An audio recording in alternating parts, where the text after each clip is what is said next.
A veces, la historia no se mide por los años que pasan, sino por las heridas que deja. Entre 1933 y 1945, Europa fue testigo de un proyecto político que transformó el odio en sistema, la discriminación en ley y el asesinato en burocracia. El Holocausto no fue un accidente. Fue el resultado de un largo proceso de deshumanización que comenzó mucho antes de la guerra. Para entender la negación de aquel crimen, primero hay que comprender su origen. Tras la Primera Guerra Mundial, Alemania estaba sumida en la humillación. El Tratado de Versalles, la inflación descontrolada y el desempleo masivo crearon un terreno fértil para las ideologías extremas. En ese contexto emergió un hombre, Adolf Hitler, y un partido, el Partido Nacionalsocialista, que prometía devolver la grandeza perdida. Pero su visión del mundo se construía sobre una idea antigua y venenosa, el antisemitismo. Desde el primer momento, los nazis presentaron a los judíos como el enemigo interno. La propaganda los describía como responsables de todos los males, del comunismo, del capitalismo, de la derrota de Alemania, incluso de la decadencia moral de Europa. En 1933, apenas 2 meses después de llegar al poder, el régimen nazi comenzó a transformar el prejuicio en política de Estado. Las leyes de Nuremberg, promulgadas en 1935, eliminaron los derechos civiles de los judíos y prohibieron los matrimonios mixtos. La discriminación se volvió visible en las calles, en las tiendas, en las escuelas. Carteles con la frase Juden unerwünscht, judíos no deseados, aparecieron por todo el país. Los niños aprendían en las aulas que existían razas superiores e inferiores. Los periódicos y el cine repitieron, día tras día, el mismo mensaje, que el judío era una amenaza para la pureza del pueblo alemán. En noviembre de 1938, el odio se hizo visible. Durante la Kristallnacht, o Noche de los Cristales Rotos, se destruyeron más de 1000 sinagogas, se incendiaron comercios y se arrestaron a decenas de miles de judíos. Fue la primera señal de que la violencia dejaría de ser simbólica. Aquel pogromo no fue espontáneo, fue organizado por el Estado. La policía recibió órdenes de no intervenir. Mientras los cristales cubrían las calles, el mensaje quedaba claro: el antisemitismo ya no era una opinión, era una política oficial. Cuando comenzó la Segunda Guerra Mundial, en septiembre de 1939, la persecución se transformó en un plan de exterminio. La invasión de Polonia llevó a millones de judíos bajo el control nazi. En las ciudades ocupadas, los alemanes crearon guetos, zonas cerradas donde las familias eran aisladas, hacinadas y condenadas a morir de hambre o enfermedades. Varsovia, Lodz, Cracovia, nombres que se convirtieron en símbolos del sufrimiento. Dentro de los muros del gueto de Varsovia, más de 400.000 personas fueron confinadas en un espacio de apenas unos pocos kilómetros cuadrados. Cada día morían cientos. Pero el horror que vendría después superaría incluso esa brutalidad. En 1941, tras la invasión de la Unión Soviética, el régimen nazi dio un paso decisivo hacia el genocidio. Las unidades móviles, conocidas como Einsatzgruppen, seguían al ejército alemán y ejecutaban en masa a judíos, gitanos y comisarios políticos. Decenas de miles fueron asesinados en fosas comunes, especialmente en Ucrania, Bielorrusia y los países bálticos. Pero el asesinato a mano era lento e ineficiente. El régimen buscaba una solución más sistemática. De esa lógica perversa nació lo que los nazis llamaron la solución final al problema judío. Auschwitz, Treblinka, Sobibor, Belzec, Chelmno y Majdanek. 6 nombres que hoy son sinónimo de la muerte planificada.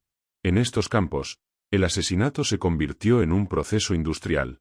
Los trenes llegaban cada día. Las víctimas eran registradas, despojadas de sus pertenencias, separadas de sus familias y conducidas a las cámaras de gas. En Auschwitz-Birkenau, se estima que más de 1,1 millones de personas fueron asesinadas. La mayoría eran judíos, pero también hubo polacos, gitanos, prisioneros de guerra soviéticos y otros grupos perseguidos. El gas Zyklon B, las chimeneas, los hornos, todo formaba parte de una maquinaria diseñada para matar en masa y ocultar las pruebas. La burocracia alemana registró cada detalle.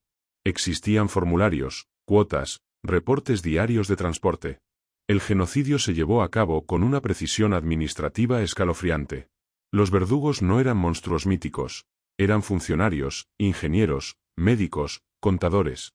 Personas que, en circunstancias normales, habrían llevado vidas corrientes. La obediencia, el miedo y la ideología convirtieron a hombres comunes en cómplices del exterminio. Cuando el Tercer Reich cayó en 1945, el mundo descubrió la magnitud del crimen. Las tropas soviéticas liberaron Auschwitz el 27 de enero. Los estadounidenses entraron en Buchenwald y Dachau. Las cámaras de los soldados registraron cuerpos apilados, esqueletos vivientes, hornos aún calientes. Durante los juicios de Nuremberg, los propios documentos nazis sirvieron como evidencia. Ningún tribunal en la historia había tenido tanta prueba directa.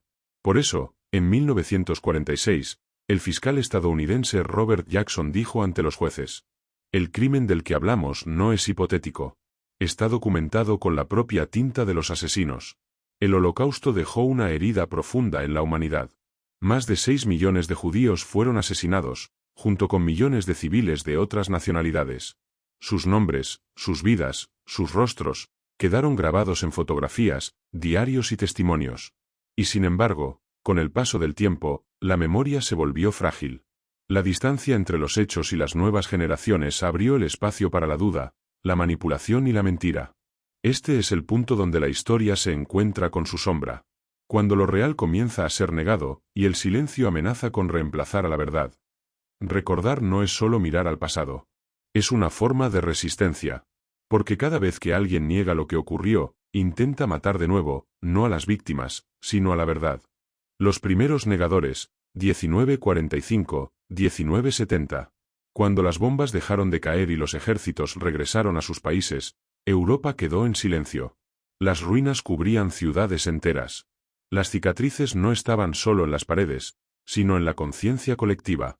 Durante los años posteriores a 1945, el mundo trató de entender lo que había sucedido. Los juicios de Nuremberg habían establecido con claridad que el Holocausto fue un crimen planificado, ejecutado y documentado. Pero, incluso antes de que las sentencias fueran pronunciadas, ya comenzaban a surgir las primeras voces de negación. El régimen de Hitler había caído, pero sus ideas no desaparecieron del todo. Algunos de sus colaboradores sobrevivieron, cambiaron de nombre o huyeron a otros países. Otros, desde el exilio, intentaron justificar lo injustificable. Decían que las cifras eran exageradas, que los campos de concentración eran centros de trabajo, que las cámaras de gas eran inventos de la propaganda aliada.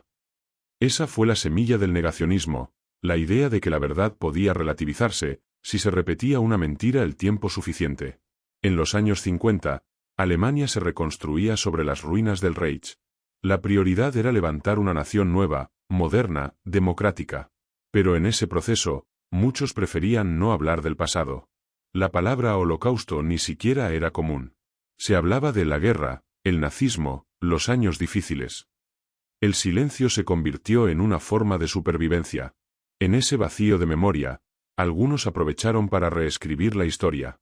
Pequeños grupos, antiguos simpatizantes nazis o revisionistas de extrema derecha, comenzaron a publicar folletos que ponían en duda los juicios de Nuremberg. Decían que los aliados habían manipulado las pruebas, que los testimonios de los sobrevivientes eran emocionales, por tanto, poco confiables. Nada más lejos de la realidad. Esas mentiras eran una forma de continuar la guerra por otros medios. La guerra contra la verdad. La posguerra también fue un tiempo de debate intelectual. Europa se preguntaba cómo había sido posible el nazismo. Filósofos como Hannah Arendt escribían sobre la banalidad del mal, mientras otros buscaban explicaciones psicológicas o sociológicas. Pero entre las sombras de esa reflexión aparecieron voces que intentaban relativizar el crimen. Uno de los primeros fue el francés Maurice Bardeche, quien en 1948 publicó Nuremberg ou la Terre Promise. En él, cuestionaba la legitimidad de los juicios y sugería que los vencedores habían cometido los mismos actos que los vencidos. Era el nacimiento del revisionismo histórico, un término que, en manos de los negacionistas, se convertiría en máscara de propaganda. El revisionismo legítimo, el análisis crítico de fuentes, fue reemplazado por una versión tóxica, cuyo objetivo no era buscar la verdad, sino borrarla. En los años 60, la negación se sofisticó. El académico francés Robert Faurisson, profesor de literatura en Lyon, empezó a afirmar que las cámaras de gas nunca habían existido. Decía que eran invenciones técnicas imposibles. Sus publicaciones fueron rápidamente refutadas por historiadores, ingenieros y sobrevivientes, pero sus ideas se difundieron entre grupos antisemitas y ultranacionalistas. Faurisson afirmaba que no había pruebas materiales del exterminio. Pero esa afirmación ignoraba los documentos oficiales, los testimonios, las órdenes escritas y los planos de las instalaciones. Su negación no era científica. Era ideológica. En realidad, lo que buscaba no era conocimiento, sino provocación. El negacionismo se alimenta del escándalo, del eco mediático, del deseo de poner en duda lo que ya está demostrado. En 1961, el juicio de Adolf Eichmann, uno de los arquitectos del Holocausto, volvió a poner el tema en el centro del debate mundial. Capturado en Argentina y llevado a Israel, Eichmann fue juzgado públicamente. Durante semanas, las cámaras transmitieron los testimonios de más de un centenar de sobrevivientes. Sus relatos devolvieron rostro y voz a la tragedia. Mostraron la magnitud del sufrimiento y la precisión del sistema nazi. Eichmann, sentado en su cabina de cristal, escuchaba impasible. Cuando se le preguntó si se arrepentía, respondió: «No. Cumplí órdenes». Esa frialdad desarmó cualquier intento de negación. Por primera vez, el mundo vio, en tiempo real, la dimensión humana del Holocausto. A pesar de esa evidencia, los negadores persistieron. Se aferraban a argumentos cada vez más absurdos. Que los documentos eran falsos, que los testigos mentían, que los números estaban inflados. Algunos incluso afirmaban que la guerra había sido una conspiración judía para dominar el mundo. Una idea reciclada de los falsos protocolos de los sabios de Sion, un panfleto antisemita de principios del siglo XX que había sido desacreditado décadas antes. El antisemitismo, camuflado de escepticismo histórico, seguía siendo el motor del negacionismo. Con el paso de los años, el negacionismo se fusionó con movimientos neonazis y nacionalistas. Mientras Alemania y Austria prohibían los símbolos del Tercer Reich, en otros países, como Estados Unidos o Reino Unido, comenzaron a surgir organizaciones que hablaban de revisión histórica. En 1967 se fundó el Institute for Historical Review, que más tarde se convertiría en uno de los centros de difusión negacionista más influyentes del mundo. Desde California, publicaban boletines y conferencias que aparentaban rigor académico, pero estaban plagados de falsedades y omisiones. Su objetivo era simple: sembrar la duda. Y en la era de la posguerra, donde la gente quería olvidar, la duda era una herramienta poderosa. Mientras tanto, los sobrevivientes comenzaban a envejecer. Muchos no querían hablar. El trauma era demasiado profundo. Sus hijos, sin embargo, empezaron a preguntar: ¿dónde estuvo el mundo cuando sus padres estaban siendo perseguidos? ¿Por qué había tanto silencio? En los años 60, escritores como Primo Levi y Elie Wiesel rompieron ese silencio. Sus libros, Si esto es un hombre y la noche, devolvieron humanidad a las estadísticas. Le recordaron al mundo que el Holocausto no fue una historia de números, sino de personas.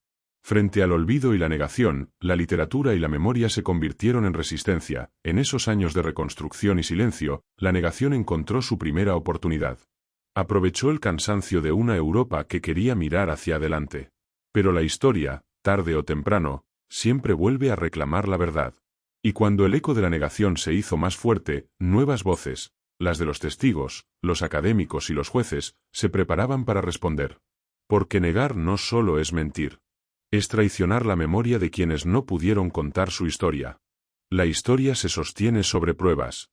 Documentos, fotografías, testimonios, objetos. Sin ellos, la memoria se desvanece, con ellos, la verdad permanece. El Holocausto no es una hipótesis ni un rumor. Es uno de los eventos más documentados en toda la historia de la humanidad. Y sin embargo, sigue habiendo quienes lo niegan.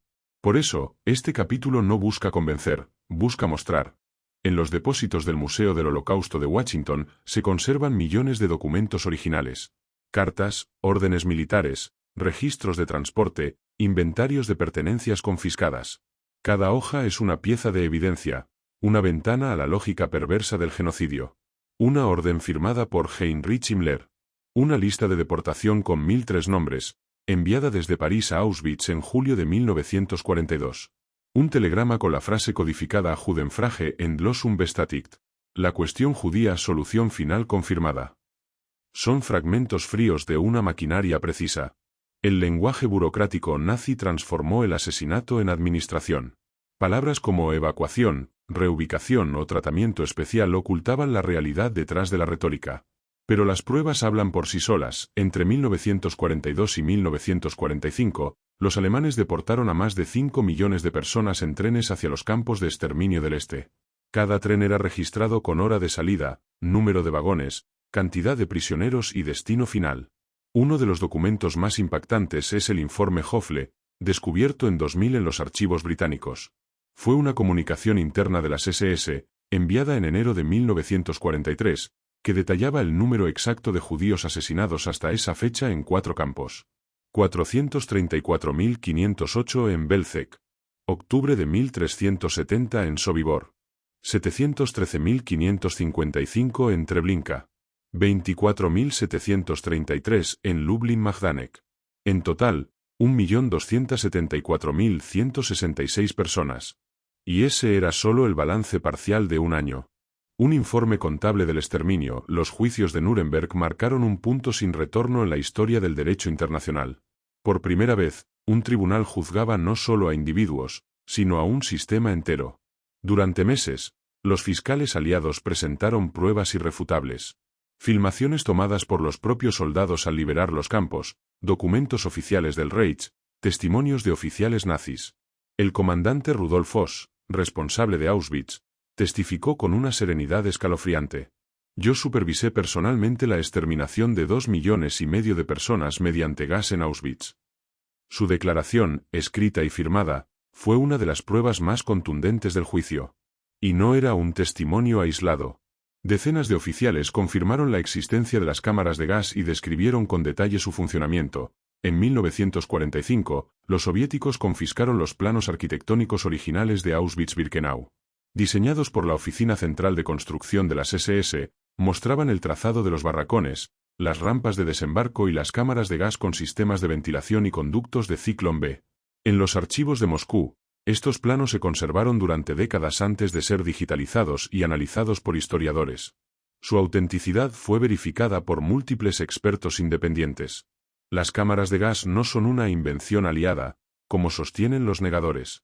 Son estructuras físicas, descritas por los ingenieros que las construyeron, los guardias que las operaron y los prisioneros que sobrevivieron. Entre 1994 y 1999, la USC SOA Foundation reunió más de 52.000 testimonios en vídeo de sobrevivientes y testigos del Holocausto. Personas de todos los países, religiones y edades. Sus relatos coinciden en miles de detalles: el olor, el humo, los trenes, las separaciones, los números tatuados en los brazos. Muchos describen escenas idénticas, sin haberse conocido jamás. Esa coherencia colectiva es una prueba en sí misma. Los negadores dicen que la memoria puede fallar. Y es cierto. Pero cuando decenas de miles de personas relatan los mismos hechos con precisión milimétrica, la duda se convierte en negación deliberada. La evidencia no está solo en los documentos oficiales, sino también en los objetos cotidianos. Zapatos de niños, cepillos de dientes, maletas con nombres escritos a mano. Miles de pertenencias personales fueron encontradas en los almacenes de Auschwitz. Son los rastros materiales de vidas interrumpidas. El museo conserva más de 110.000 pares de zapatos y 3.800 maletas con nombres visibles. Cada una es una historia. Una prueba de que existieron. Las fotografías tomadas por los alemanes en 1944, conocidas como el álbum de Auschwitz, muestran con precisión el proceso de llegada, selección y ejecución. Las imágenes fueron analizadas por peritos independientes, comparadas con documentos y ubicadas en el espacio físico del campo. Todo encaja. Cada piedra, cada sombra, cada uniforme. La ciencia también ha confirmado la evidencia. Investigadores en arqueología forense, como Caroline Ster-Dicals, han realizado estudios de suelo en Treblinka y Sobibor utilizando radar de penetración terrestre. Encontraron restos de estructuras subterráneas, cimientos de cámaras de gas, fosas comunes y fragmentos humanos. Todo coincide con los testimonios históricos. Las excavaciones no buscan sensacionalismo. Buscan dar nombre a los desaparecidos. Y confirmar, una vez más, que el Holocausto no es una creencia, es un hecho. El crimen de los nazis fue tan masivo y tan meticuloso que sus propios registros los condenan. Con esa frase, el fiscal Robert Jackson resumió la esencia del juicio. No se trataba de una venganza, sino de establecer una verdad jurídica. Y esa verdad quedó escrita para siempre en más de 40 volúmenes de actas, testimonios y documentos. Hoy, esas actas se conservan digitalizadas en los archivos nacionales de Estados Unidos y en las Naciones Unidas. Cualquiera puede leerlas. No hay conspiración, no hay manipulación. Solo hechos. La evidencia está dispersa por el mundo. En el Yad Vashem, más de 4 millones de nombres registrados. En el Museo de Berlín, fragmentos de muros originales y documentación administrativa. En Buenos Aires, testimonios de los refugiados que escaparon del horror. Cada uno de estos lugares guarda una parte de la memoria colectiva. Juntos, forman una red global de verdad. Y aún así, hay quienes eligen no creer. Negar el Holocausto no es un acto de ignorancia. Es un desafío directo a la evidencia, un intento de destruir los cimientos mismos del conocimiento histórico. En un mundo donde los hechos pueden ser distorsionados, la verdad necesita guardianes. Y esos guardianes son los archivos, los museos, los libros, los testigos, y quienes eligen recordar. La historia no se defiende con opiniones, sino con pruebas. Y mientras exista una sola fotografía, una sola carta, una sola voz que hable, la verdad seguirá siendo irrefutable. La era digital y la desinformación moderna. Durante décadas, el recuerdo del Holocausto se mantuvo vivo gracias a los testimonios, los archivos y la educación. Pero con la llegada del siglo XXI, la historia enfrentó un nuevo enemigo, la desinformación digital. En un mundo interconectado, donde cada persona puede publicar y difundir información al instante, las mentiras viajan más rápido que la verdad. Y entre ellas, una de las más peligrosas es la negación del Holocausto. Lo que antes se difundía en panfletos impresos ahora se propaga con un clic. Páginas web, blogs y canales de vídeo ofrecen versiones alternativas de la historia. Usan un lenguaje académico, citas fuera de contexto y gráficos manipulados para dar apariencia de legitimidad. Los negadores modernos no suelen gritar ni levantar banderas con esvásticas. Se esconden detrás de perfiles anónimos, palabras técnicas y un falso escepticismo. Hablan de revisión, investigación independiente o libertad de expresión.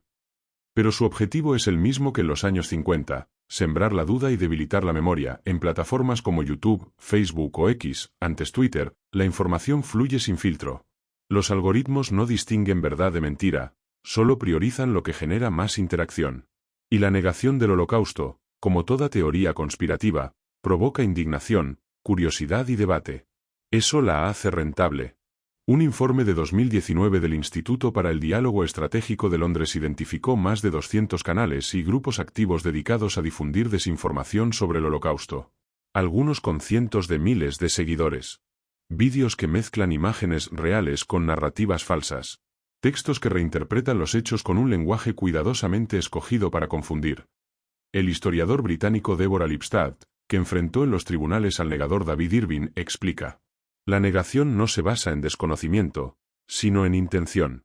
No es ignorancia, es ideología. Los negadores seleccionan fragmentos de verdad y los rodean de falsedades. Dicen, no hay pruebas directas, omitiendo millones de documentos. Dicen, las cifras no cuadran, manipulando los contextos históricos. Dicen, no existieron cámaras de gas, ignorando los testimonios de los propios perpetradores. En la era digital, la manipulación se ha vuelto más sofisticada.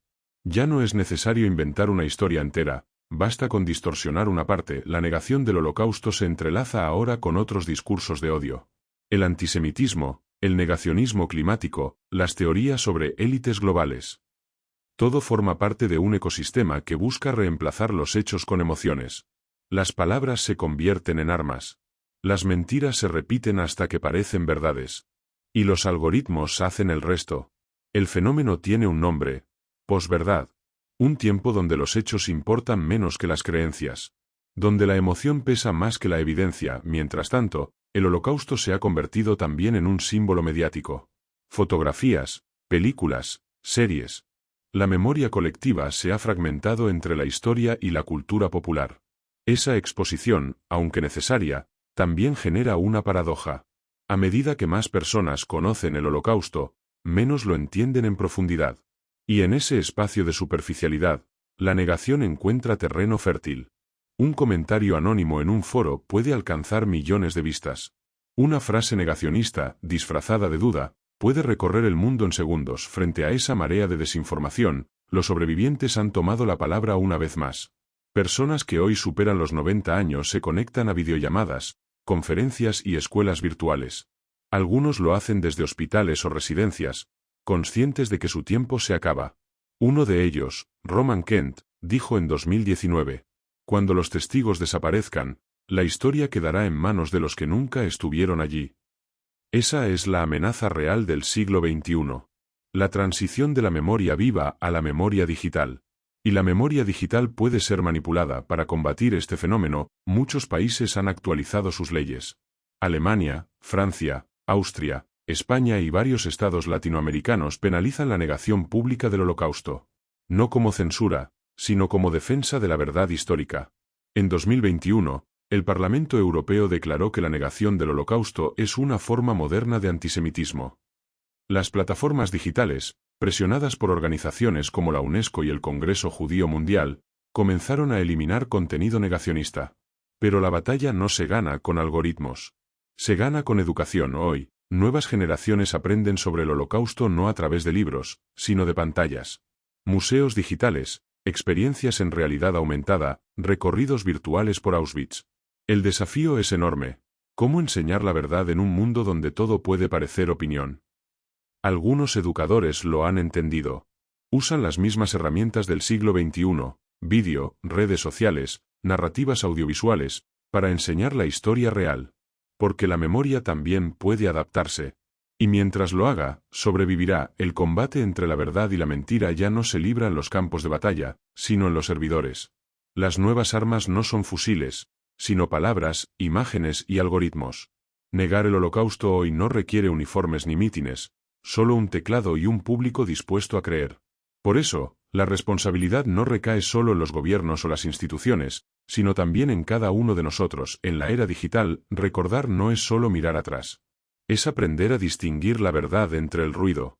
Porque si la mentira se propaga en segundos, la memoria necesita paciencia, educación y coraje. El Holocausto ocurrió. Y negarlo, en cualquier forma, es repetir el error más oscuro de la humanidad. Toda generación tiene su batalla contra el olvido. La nuestra no se libra con armas ni con ejércitos, sino con memoria. El Holocausto no fue solo un crimen contra un pueblo. Fue una herida abierta en la humanidad. Una advertencia eterna sobre lo que ocurre cuando el odio se vuelve ley y la indiferencia se vuelve costumbre. En 1945, los soldados que abrieron las puertas de Auschwitz, Buchenwald o Bergen-Belsen creyeron que, al mostrar al mundo lo que habían visto, el horror no podría repetirse. Que las imágenes bastarían. Que la humanidad aprendería. Pero el tiempo demostró lo contrario. El olvido es persistente. Y cada vez que una mentira se repite, la historia vuelve a tambalear. Hoy, más de 80 años después, el antisemitismo no ha desaparecido. Se ha transformado. Ya no lleva uniforme ni brazalete, pero sigue buscando chivos expiatorios, sigue sembrando odio. Internet lo amplifica, la indiferencia lo normaliza y la ignorancia lo alimenta. Por eso, recordar el Holocausto no es solo mirar al pasado. Es comprender el presente. En museos, aulas y memoriales de todo el mundo, millones de personas visitan cada año los lugares donde la barbarie ocurrió. Algunos van por respeto, otros por curiosidad, muchos en busca de respuestas. Todos encuentran la misma lección. Que la civilización es frágil, y la memoria, su única defensa. El escritor y sobreviviente Elie Wiesel dijo una vez: el opuesto del amor no es el odio, sino la indiferencia. Y es precisamente esa indiferencia la que permite que las mentiras florezcan. En las escuelas, enseñar el Holocausto no significa enseñar historia antigua. Significa enseñar a reconocer los mecanismos del odio, el poder del lenguaje, la manipulación de las masas. Significa enseñar empatía. Cuando un maestro muestra a sus alumnos una fotografía de un campo de concentración, no solo les enseña un hecho, les muestra lo que ocurre cuando el silencio reemplaza la conciencia. Y cuando una sociedad deja de mirar atrás, deja de ver hacia adelante, cada nombre grabado en una placa, cada piedra colocada en una tumba, es un acto de resistencia contra el olvido. Los negadores pueden distorsionar los datos, pero no pueden borrar el peso de los nombres. Cada vida contada es una prueba. Cada historia transmitida, una victoria sobre la mentira. En Israel, el Yad Vashem continúa registrando los nombres de víctimas desconocidas. En Europa, las Stolpersteine, pequeñas placas doradas incrustadas en las aceras, recuerdan a las familias que fueron arrancadas de sus hogares.